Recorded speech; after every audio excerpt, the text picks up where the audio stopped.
Hello there. Welcome to the little shop. Today we have one of those interesting little stories here that was too good not to share. We actually have a 1960 Fender Esquire here that is now in its third generation of ownership.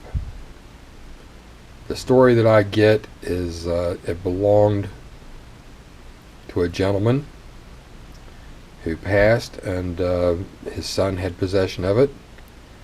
It was stored for quite some time,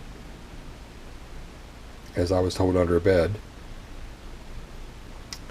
and very recently passed on to the grandson. So he brought it in. He's a regular customer.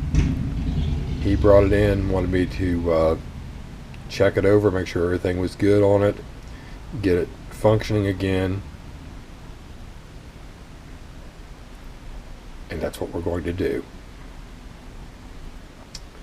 There's not going to be a whole lot of work here, but there's reason for doing this.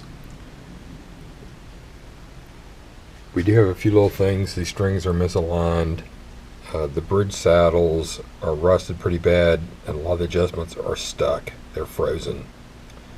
So we're going to get that apart. Give you a look up here.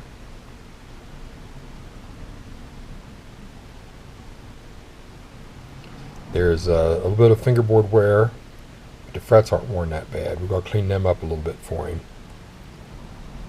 Mainly up around the 5th fret, up to the 5th fret. Yeah, look at that stripe.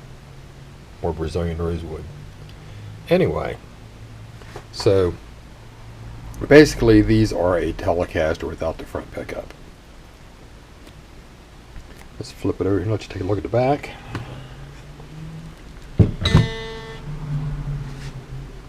Like I say, it was played, and regardless of what the camera is showing right now, this is a 2-color sunburst.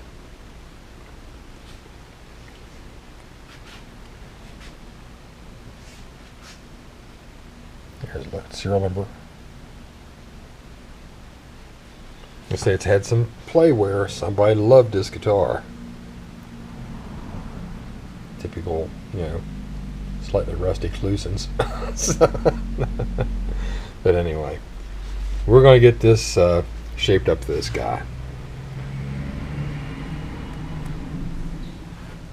Let me say, there's a lot of things here that there's been a lot of wear and tear on this guitar over the years.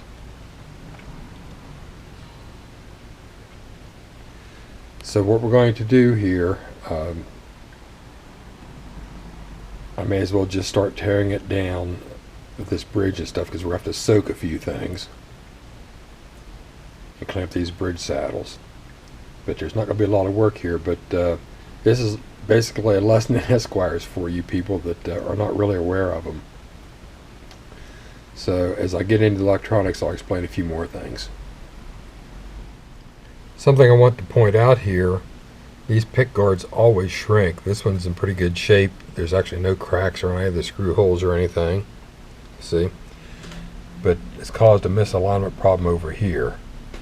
So we're going to take care of that too. We've got to depart. This actually gives me an opportunity to show you something else. See? Telecaster. And right there is our little Esquire moniker. So, okay, I'm going to get back to taking this bridge apart. So, as we're disassembling this and carefully cleaning away some crud, you can see I've got a nice little pile right here. Carefully cleaned up the pickup and the bridge plate here. Uncovered something else interesting I'm going to point out to you. Right in there is a big old grease pencil mark. It says 559. For those of you who don't realize this, this is actually where Fender's guitars started. The Esquire was actually their first guitar. The Broadcaster, Nocaster, and Telecaster actually came later. This happens to be what I refer to as a third generation Esquires, where later they end up here like this model with the routed body, the rosewood fingerboard, and that newfangled truss rod that Fred Fullerton came up with, George's dad. So anyway, the early Esquires did not have a truss rod. They just had a single one-piece neck. I've heard rumors some of them actually had an ebony insert for reinforcement, but that was soon passed up for the adjustable truss rod.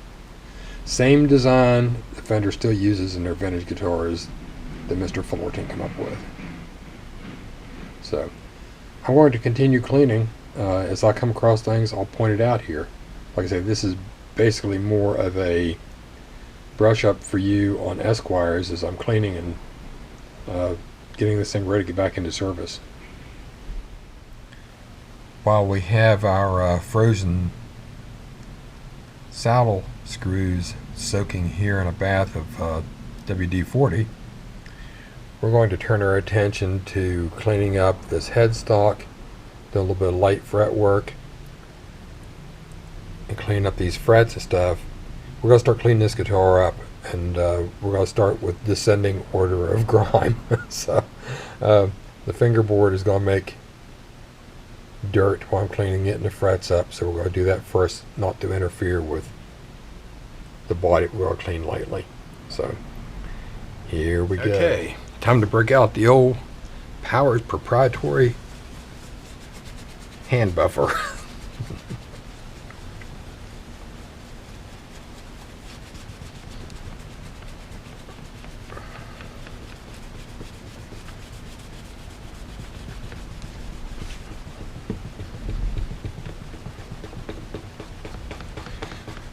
Again, we're just trying to clean some of this up.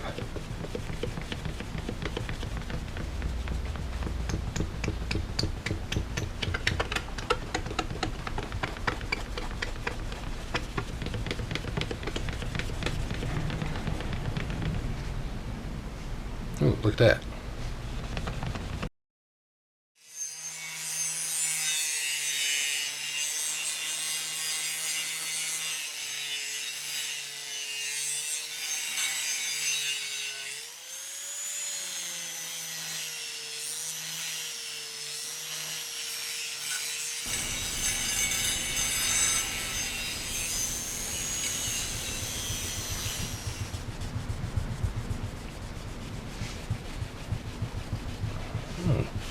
That come off back here. I don't know what that was.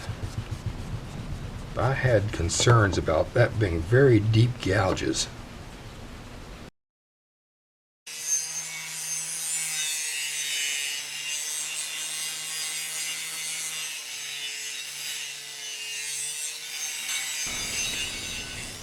That's just from that one little section.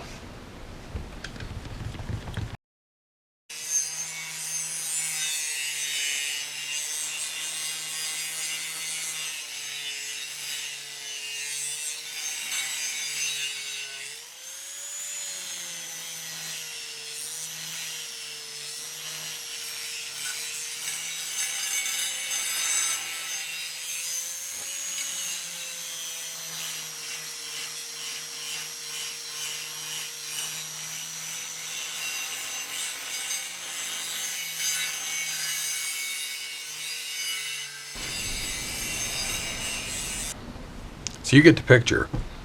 I'm going to continue on. So I just checked my bridge saddles. They still need to soak a little bit. I've got the pickup nestled safely back in its little cradle here in the tailpiece. Cleaned it up a little bit. I love the way Fender buffed over to here. So, anyway. They always left this rough back here for the saddles to have a place to grab. So I'm going to turn my attention to the electronics. But before I start tearing stuff apart here and cleaning stuff up, I want to point something out to you. If you open this up and you just look at the Telecasters, it looks a little weird in here. And by the way, this is all 100% stock. I think the only thing not stock on this guitar when it came in was the strings. Anyway, the switch is all corroded up here and kind of gummy. We're going to save all that. Pots are still loose, but they're noisy. The jack is very dirty. But what I want to point out to you here, like I say, if you look at this and you're used to looking at Telecasters, this looks a little different. And the question has been raised several times in here over the years.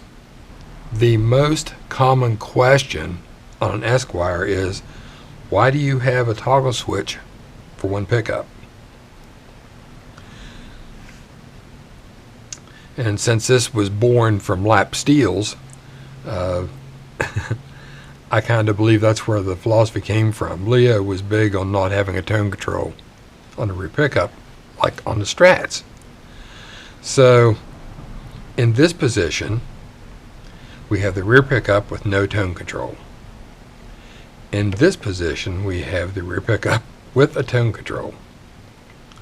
In this position, it runs through a resistor and capacitor network to roll off highs.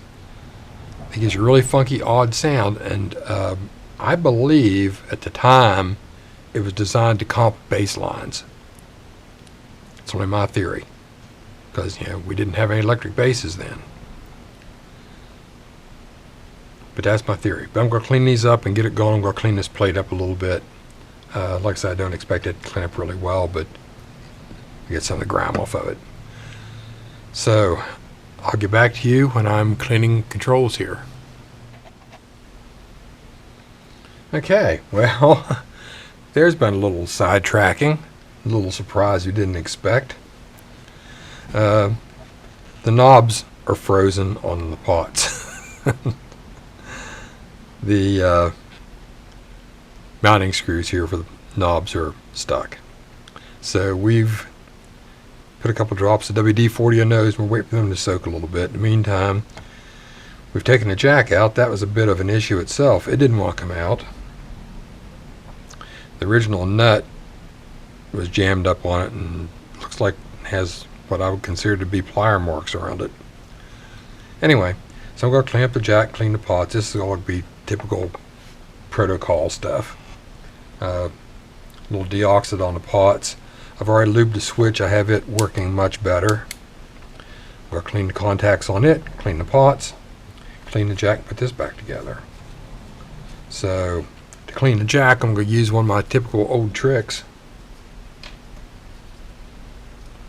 Need a proper screwdriver. I've got a piece of 1000 grit sandpaper here that I keep on the bench.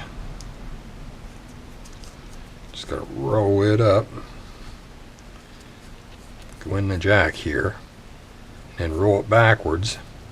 The paper expands, opens up, cleans contact. Nice and shiny in there. We're going to do it one more time. It's like I need to change my paper.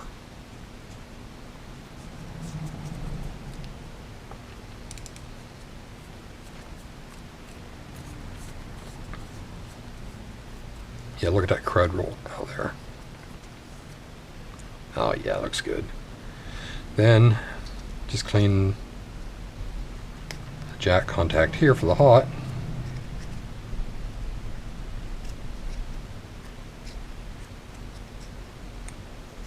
And if it makes you feel better, you can wire brush it a couple times.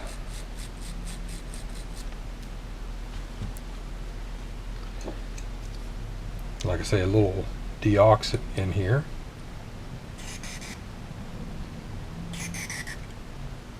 Backed up with paper towels. Always back it up with paper towels.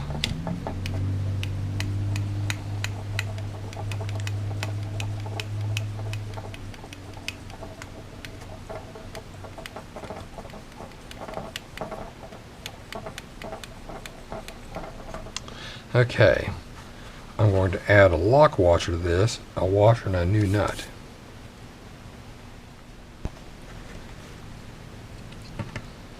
So we just slide our lock washer on here.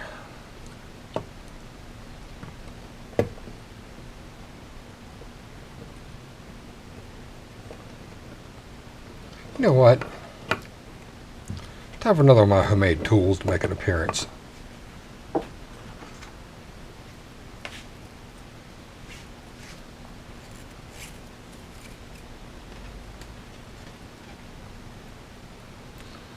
Nut, washer,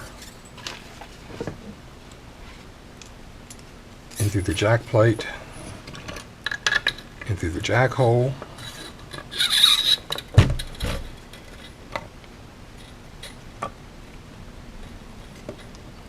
lock washer,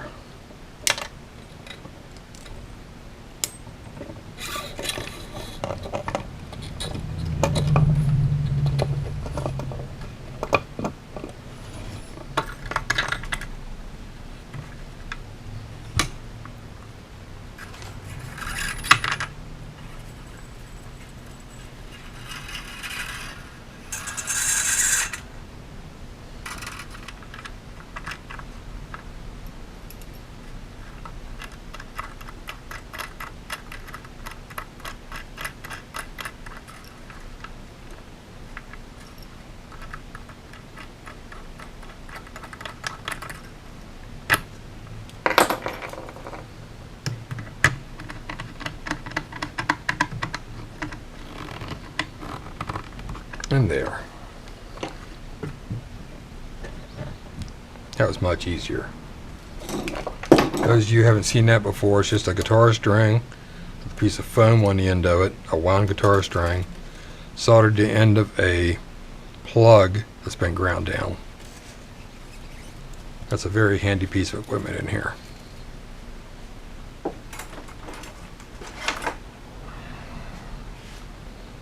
I tell people all the time, part of the guitar repair business is figuring out how to make little tools to make your job easier. So, anyway, it's like anything else. It's 90% detective work, 10% effort. I do a lot of detective work. Okay. There.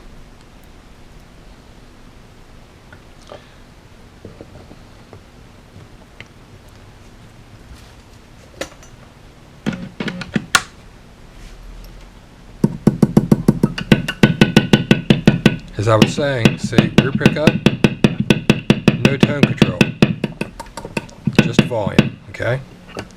Middle position, tone control works. Front position, huge roll off and volume control, okay? That's your Esquire wiring. All right, let's see if we can get these knobs off again. So, about an hour of soaking in some WD-40, and our little set screws came loose, and with a liberal application of a rotary wire brush on a drill, all these cleaned up really well. The springs are untouched. I was surprised the springs were not rusty. I've not done anything with these at all. That's just where they come off the guitar. So, while I'm still waiting for these knobs to come loose, I'm going to go ahead and put the bridge back together. And something else, if you haven't noticed it, I want to point out here. I'm going to tilt this up here very gently. If you look back here, this 1960 bridge is made for either string through body or string through the back here. There. Just to show you, the bridge is all back together. Every piece is original, not a single screw, spring, anything. This is all original gear, fit as a fiddle. Let's move on to these knobs again. Okay, well, I got them. Now, for all of you that may think that I did all that just to clean underneath the knob, that's not the case. What the story is these knobs are aluminum. They're chrome-plated aluminum. Your set screw is steel. So what happens is the different metals corrode and stick. So I wanted to free these up and oil these, lube them a little bit, so that down the road, when someone else gets a hold of this guitar to work on, if a pot or something goes bad or they have to get it apart, they can actually get the guitar apart. At this point, this guitar is just a few years younger than me, so it must be about 65 years old, and I doubt that these screws were ever loose. So if it's another 10 years or so before anybody gets a hold of it, they could have really been stuck. It actually took several applications of WD-40, some persuasion, and my little custom screwdriver. I've got tools for everything. What this is actually a pocket screwdriver that I've ground down to fit, set screws and knobs perfectly. And if you need more torque, it slides in an X-Lite old handle. So anyway, there we go. Tools of the trade.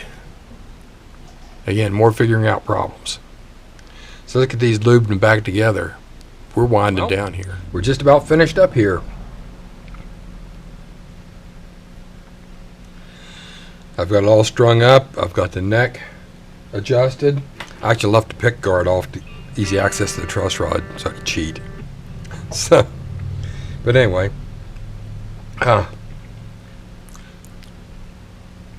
the corrosion kind of got to me. So I've actually got a throat lozenger in here. Thank God we've got Fisherman's Friend in the house. Anyway, so I'm going to put this back together and prove to you guys that it works, and call it a day with this one.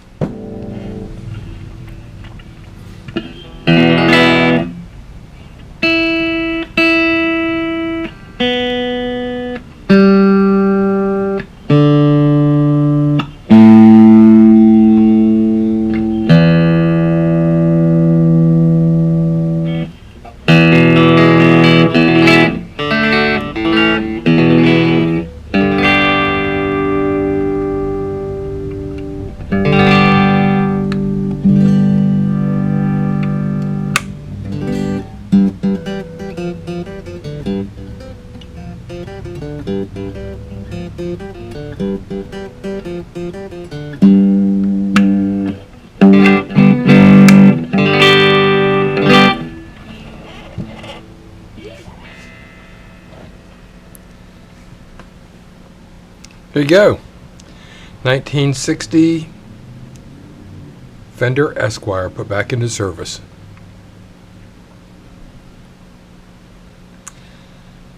This young man can enjoy his grandfather's old Esquire. So there you go, a little bit of Fender history and so on. Hope you enjoyed it. And until next time, I'll see you later.